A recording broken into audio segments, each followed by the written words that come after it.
हरे कृष्णा, राधे राधे। आज की कथा में आप सभी भक्तों का हार्दिक स्वागत है।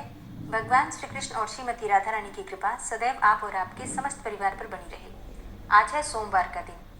तो सबसे पहले आज का अध्याय सुनने से पहले आप सुनेंगे भगवान शिव की भक्ति की कथा, एक बहुत ही भोले भाले और सच्चे भक्त की कथा। अक्सर ये कहा जाता है कि भगवान भक्तों के वश में ही होते हैं और अपने भक्त के चारों तरफ हवा के स्वरूप में विराजमान होते हैं, विद्यमान होते हैं और हर प्रकार से अपने भक्त की रक्षा करते हैं। हर प्रकार की सहायता अपने भक्तों की भगवान करते हैं। इसी प्रकार की एक कथा है एक ऐसे नगर की जिस नगर में भगवान भोलेनाथ का एक प्राचीन मंदिर था। उसी नगर में भगवान शिव का एक भक्त भी रहा करता था, सच्चा भक्त और बहुत बड़ा भक्त ऐसा जो भगवान की दिन रात पूजा अर्चना किया करता था। दिन भर उसके मुंह में बस एक ही नाम रहता था और वो नाम था भगवान शिव का। नमः शिवाय मंत्र जप करता। कभी भगवान शिव का सिर्फ नाम ही लिया करता था, नाम जप किया करता था। किसी भी प्रकार से भगवान शिव से वो अपने आप को अलग नहीं रखता था। सुबह उठने से लेकर रात्रि में सोने तक केवल ओम नमः शिवाय का ही जप करता था। सुबह उठकर सबसे पहले शुद्ध जल लेकर भगवान शिव को स्नान कराता, उनकी पूजा पाठ करता, फिर अपना काम शुरू करता। हर सोमवार को शिव जी का व्रत भी किया करता था और वो आदमी अपनी हर कठिनाई में भगवान शिव जी को ही याद करता था और अपनी सारी परेशानी भगवान शिव पर छोड़ देता था। और भगवान शिव जी भी उसकी किसी न किसी स्वरूप में मदद करने को आ ही जाते थे। उसके निस्वार्थ भक्ति से और उसके भोलेपन से भगवान शिव अत्यंत प्रसन्न रहा करते थे। एक दिन उस भक्त के मन में भगवान शिव जी के बड़े धाम जाकर भगवान शिव जी के दर्शन करने की आशा जागी, तो उसने निर्णय किया कि वह भगवान भोलेनाथ के दर्शन करने पैदल ही जाएगा। उसने बिना देरी किए अपने कुछ कपड़े लिए और निकल पड़ा शिवधाम को। भक्त भगवान शिव का नाम स्मरण करता हुआ निरंतर अपने रास्ते में आगे बढ़ता जा रहा था। चलते चलते थक जाता तो किसी पेड़ की छांव में थोड़ी देर विश्राम कर लेता और फिर चलने लगता। उसे भूख और प्यास लगती तो रास्ते में कुछ फल खा लेता था और नदी या तालाब मिलने पर पानी पी लेता था। वो निरंतर भगवान के दर्शन करने की जिज्ञासा से आगे बढ़ता ही जा रहा था, लेकिन वो भटकता हुआ एक ऐसी जगह पर पहुंच गया जहां बहुत ही अकाल पड़ा हुआ था तथा दूर दूर तक कोई इंसान या कोई जानवर भी वहां पर नजर नहीं आ रहा था। वहां का माहौल देखकर उसे बड़ा अजीब लगा। उसे उस जगह पर बहुत कठिनाइयां भी मिली, लेकिन उसका मन विचलित नहीं हुआ क्योंकि उसके मन में भगवान के दर्शन की लालसा थी। चलते चलते उसे बहुत जोर की भूख लगने लगी, लेकिन कहीं दूर तक भी उसे खाने को कुछ नहीं मिला। जब वो उदास होकर पेड़ की छांव में सो गया, तभी एक आदमी अपने साथ एक पोटली में कुछ फल लेकर आया और उसकी उदासी देखकर बोला, क्या हुआ भाई, इतने उदास क्यों हो?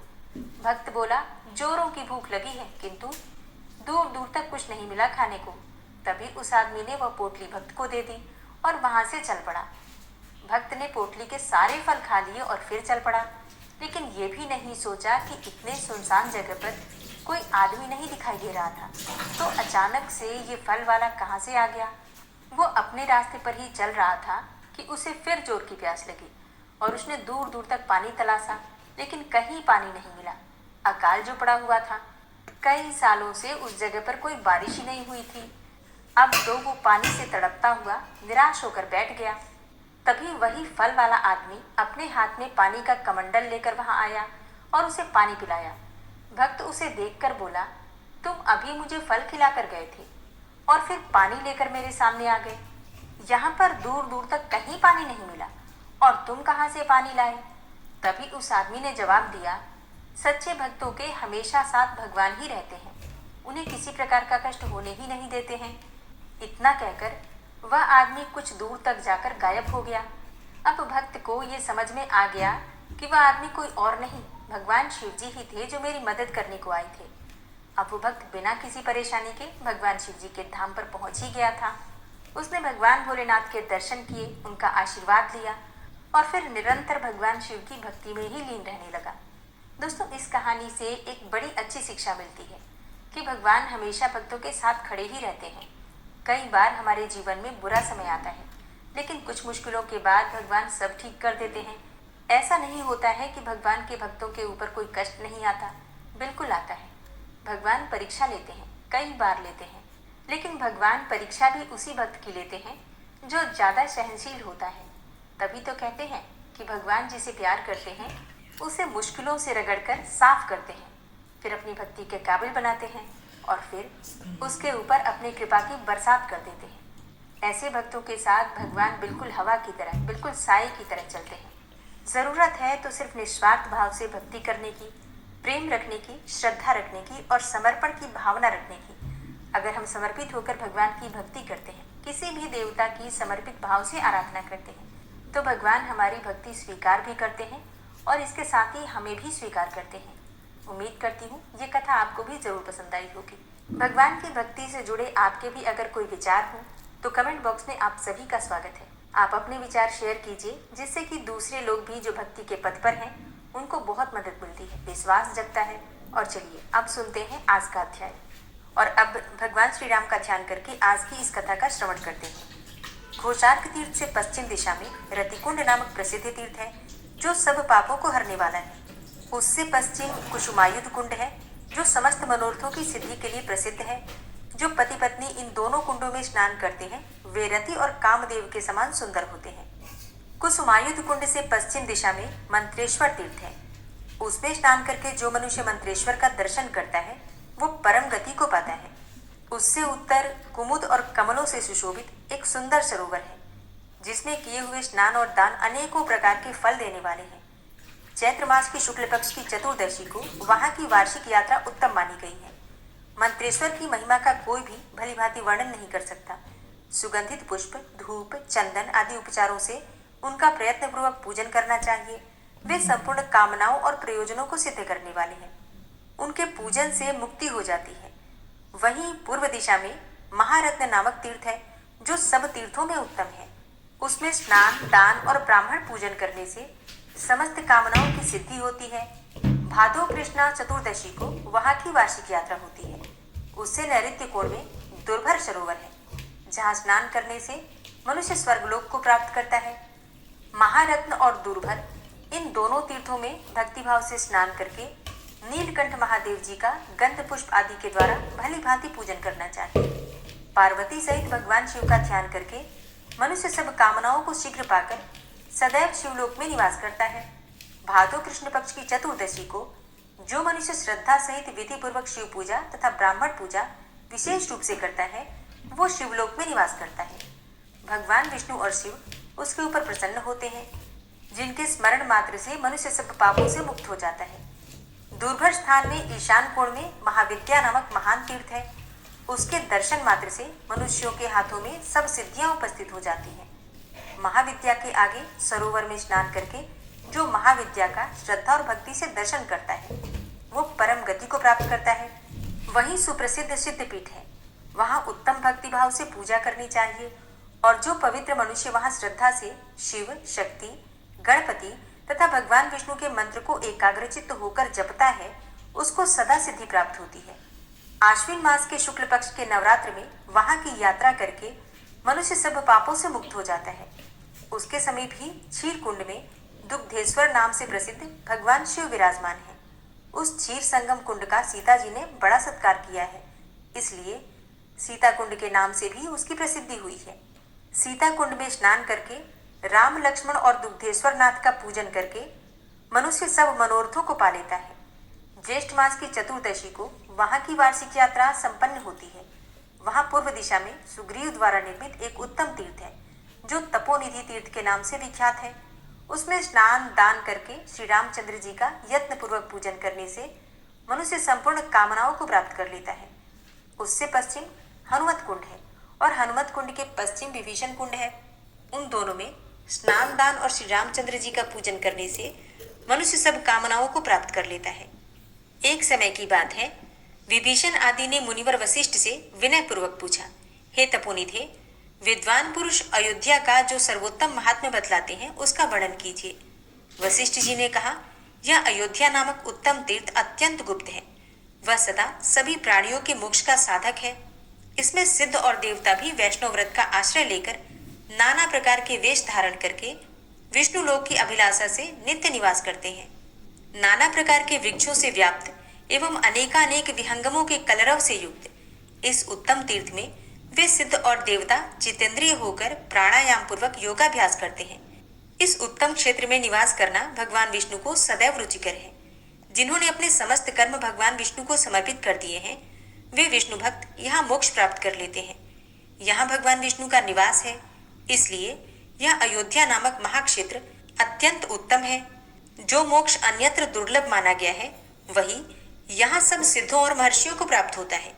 जिसका चित्त विषयों में आसक्त है और जिसने धर्म का अनुराग त्याग दिया है, ऐसा मनुष्य भी यदि इस क्षेत्र में मनुष्य को प्राप्त हो तो वह पुनः संसार बंधन में नहीं पड़ता। सहस्त्रों जन्मों तक योगाभ्यास करने वाला योगी भी जिस मोक्ष को नहीं पाता, उसी को यहाँ मृत्यु होने से मनुष्य प्राप्त कर लेता है। यह अयोध्या ही उत्तम स्थान है, यही परम पद है। यहाँ पुण्याभिलाषी पुरुषों को विधि पूर्वक यात्रा करनी चाहिए, नियम पूर्वक स्नान और यथाशक्ति दान करना चाहिए। मन को वश में करके पवित्र व्रत वाला पुरुष भली भांति यहाँ की यात्रा संपन्न करे। अयोध्या में जहाँ कहीं भी मृत्यु को प्राप्त होने पर धीर पुरुष उत्तम मोक्ष को प्राप्त कर लेता है। वशिष्ठ जी का कहा हुआ यह महात्म्य सुनकर विभीषण आदि सब लोगों का चित्त अत्यंत निर्मल हो गया। वहां से आग्नेय कोण में गया कूप नामक तीर्थ प्रसिद्ध है, जो कि संपूर्ण अभीष्ट फलों को देने वाला है। इंद्रियों को संयम में रखकर श्रेष्ठ द्विज उसमें स्नान करके यथाशक्ति दान दे और पितरों का श्राद्ध करे तो वह संपूर्ण मनोरथों को प्राप्त कर लेते हैं। उस तीर्थ में श्राद्ध करने पर नरक में पड़े हुए पितर और पितामह भी विष्णु लोक में चले जाते हैं। सोमवती अमावस्या हो और उस समय वहां पितरों के उद्देश्य से किया गया श्राद्ध हो तो वो अक्षय एवं अनंत फल देने वाला होता है।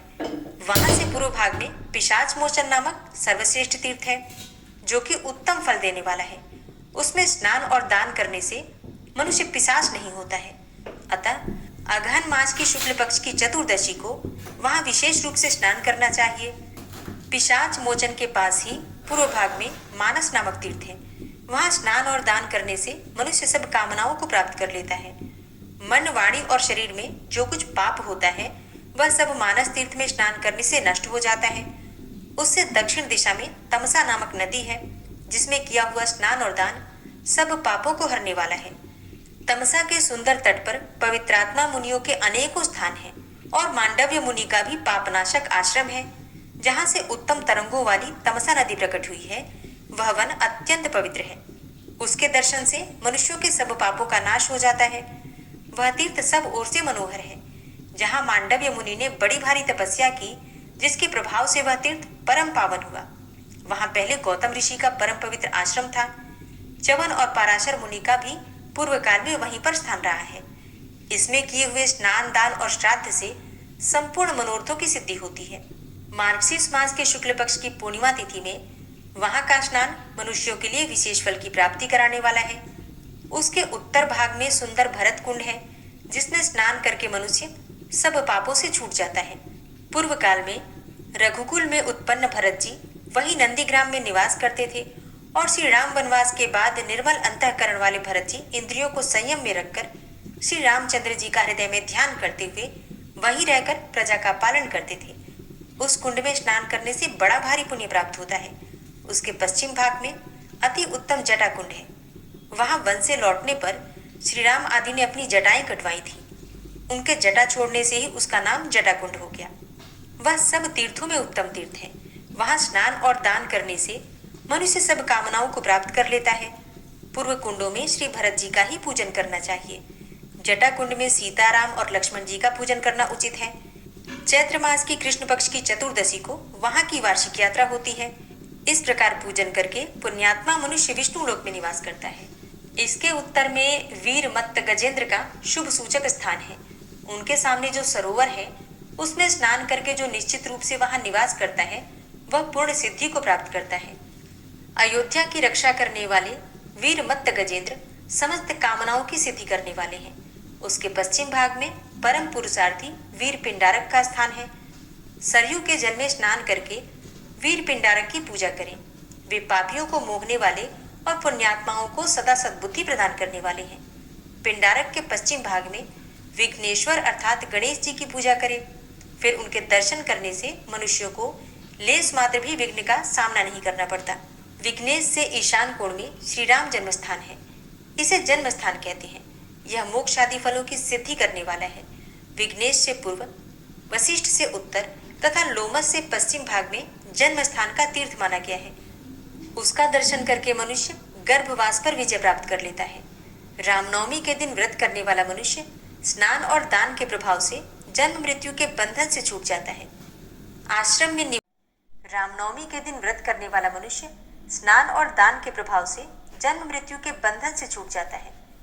आश्रम में निवास करने वाले तपस्वी पुरुषों को जो फल प्राप्त होता है, सहस्त्रों राजसूय और प्रतिवर्ष अग्निहोत्र करने से जो फल मिलता है, जन्म स्थान में नियम में स्थित पुरुष के दर्शन से तथा माता पिता और गुरु की भक्ति करने वाले सत्पुरुषों के दर्शन से मनुष्य जिस फल को पाता है, वही सब फल जन्मभूमि के दर्शन से प्राप्त कर लेता है। सरयू का दर्शन करके भी मनुष्य उस फल को पा लेता है।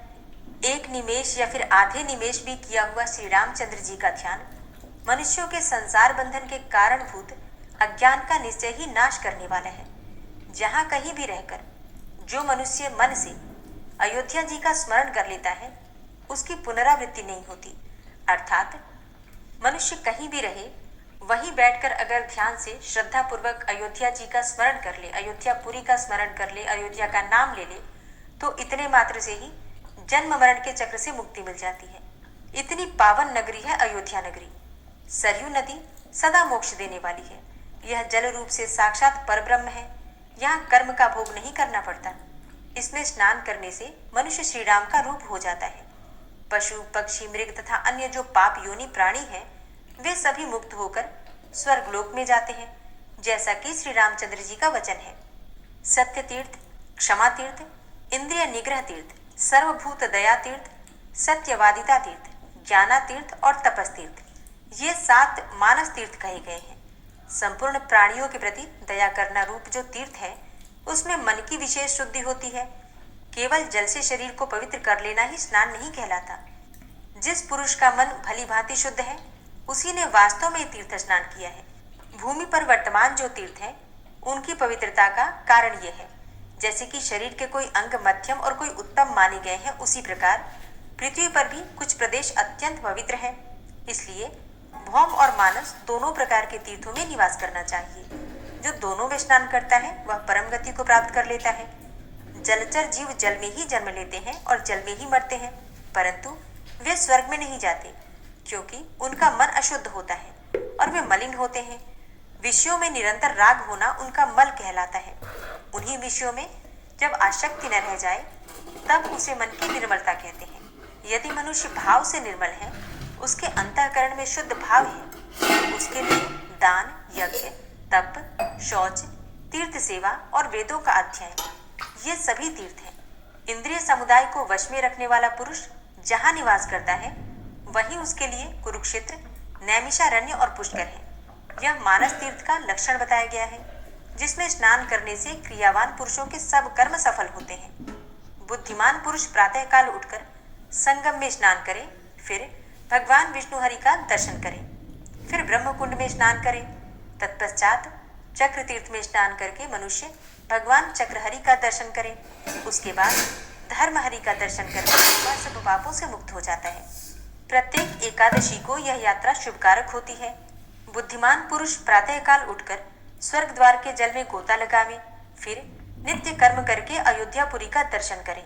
तत्पश्चात पुनः सरयू का दर्शन करके वीर मत्त गजेंद्र, वंदी देवी, शीतला देवी और वटुक भैरव का दर्शन करें।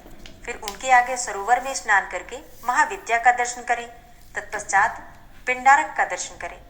अष्टमी और चतुर्दशी को यह यात्रा फलवती होती है। अंगारक चतुर्थी को पूर्वोक्त देवताओं के साथ साथ समस्त कामनाओं की सिद्धि के लिए विघ्नेश का भी दर्शन करें।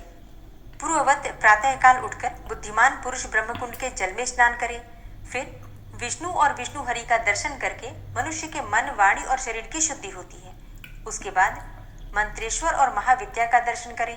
तत्पश्चात सब कामनाओं की सिद्धि के लिए अयोध्या का दर्शन करके जितेंद्रिय पुरुष स्वर्ग द्वार में वस्त्र सहित स्नान करें। उससे मनुष्य के अनेकों जन्मों के उपार्जित नाना प्रकार के पाप नष्ट हो जाते हैं। इसलिए वस्त्र सहित स्नान अवश्य करें। यह यात्रा सब पापों का नाश करने वाली बताई गई है। जो प्रतिदिन इस प्रकार शुभ फल देने वाली यात्रा करता है, उसकी 100 कोटि कल्पों में भी पुनरावृत्ति नहीं होती। अयोध्यापुरी सर्वोत्तम स्थान है। यह भगवान विष्णु के चक्र पर प्रतिष्ठित है। सूत जी कहते हैं कि जो मनुष्य पवित्र चित्त होकर अयोध्या के इस अनुपम महात्म्य का पाठ करता है अथवा जो श्रद्धा से इसको सुनता है वह परम गति को प्राप्त होता है। अतः मनुष्यों को सदा यत्नपूर्वक इसको श्रवण करना चाहिए। ब्राह्मणों तथा भगवान विष्णु की पूजा करनी चाहिए और अपनी शक्ति के अनुसार ब्राह्मण के लिए सुवर्ण आदि का दान देना चाहिए। पुत्र की इच्छा रखने वाला पुरुष इस महात्म्य को सुनकर पुत्र पाता है और जो धर्मार्थी हो तो उसे धर्म की प्राप्ति होती है। जो श्रेष्ठ मनुष्य अति विस्तृत विधान के साथ वर्णित इस धर्मयुक्त आदि क्षेत्र के उत्तम महात्म्य का भक्ति पूर्वक श्रवण करता है वह लक्ष्मी से सनात होकर संसार में सब उत्तम भोगों को भोगने के पश्चात भगवान विष्णु के लोक में निवास करता है। जय श्री राम। उम्मीद करती हूँ अयोध्यापुरी का ये महात्मा आप लोगों को जरूर पसंद आया होगा। श्री राधा कृपा कटाक्ष स्तोत्र। मुनीन्द्र वृंद वंदिते त्रिलोक शोक हारिणी प्रसन्न वक्त्र पंकजे निकुंज भूविलासिनी व्रजेन्द्र भानुनंदिनी व्रजेन्द्र सूनु संगते कदा करिष्यसि मां कृपा कटाक्ष भाजनम्। अशोक वृक्ष वल्लरी वितान मंडप स्थिते प्रवाल बाल पल्लव प्रभारुणांध्रि कोमले वराभय स्फुरत्करे प्रभूत संपदालये कदा करिष्यसि मां कृपा कटाक्ष भाजनम्। अनंगरंग मंगलम प्रसंग भंगुरम भ्रुवां सविभ्रमं ससंभ्रमं दृगंत बाणपातनय निरन्तरं वशीकृत प्रतीत नंदनंदने कदा करिष्यसि मां कृपा कटाक्ष भाजनम्। तडित्सुवर्ण चंपक प्रदीप्त गौर विग्रहे मुख प्रभा परास्त कोटि सारदेन्दु मंडले विचित्र चित्र संचरत् चकोर शावलोचने कदा करिष्यसि मां कृपा कटाक्ष भाजनम्। मदोन्मदादि यौवने प्रमोदमान मंडिते प्रियानुराग रंजिते कला विलास पंडिते अनन्य धन्य कुंज राज्य काम केलि कोविदे कदा करिष्यसि मां कृपा कटाक्ष भाजनम्। अशेष हाव भाव धीर हीर हार भूषिते प्रभूत शात कुंभ कुंभ कुंभि कुंभ सुस्तनि प्रशस्त मंद हास्य चूर्ण पूर्ण सौख्य सागरे कदा करिष्यसि मां कृपा कटाक्ष भाजनम्। मृणाल वाल वल्लरी तरंग रंग दौर्लते लताग्रलास्य लोल नील लोचनावलोकने ललल्लुलन्मिलन्मनोज्ञ मुग्ध मोहिनाश्रिते कदा करिष्यसि मां कृपा कटाक्ष भाजनम्। सुवर्ण मल्लिकाञ्चित त्रिरेख कम्बुकण्ठगे त्रिसूत्र मङ्गली गुण त्रिरत्न दीप्ति दीधिते सलोल नील कुन्तल प्रसून गुच्छ गुम्फिते कदा करिष्यसि मां कृपा कटाक्ष भाजनम्। नितंब बिंब लंबमान पुष्प मेखला गुणे प्रशस्त रत्न किंकिणी कलाप मध्य मंजुले करींद्र शुंड दंडिकावरोह शोभ गोरुके कदा करिष्यसि मां कृपा कटाक्ष भाजनम्।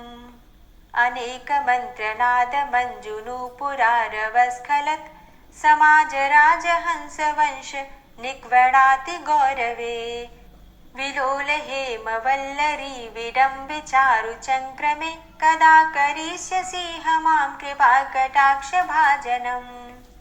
अनंत कोटि विष्णुलोक नम्र पद्मजार्चिते हिमाद्रिजा पुलोमजा विरिञ्चिजा वरप्रदे अपार सिद्धि रिद्धि दिग्ध सत्पदांगुली नखे कदा करिष्यसि मां कृपा कटाक्ष भाजनम्। मखेश्वरी क्रियेश्वरी स्वधेश्वरी सुरेश्वरी त्रिवेद भारतीश्वरी प्रमाण शासनेश्वरी रमेश्वरी क्षमेश्वरी प्रमोद काननेश्वरी ब्रजेश्वरी व्रजाधिपे श्री राधिके नमोस्तुते।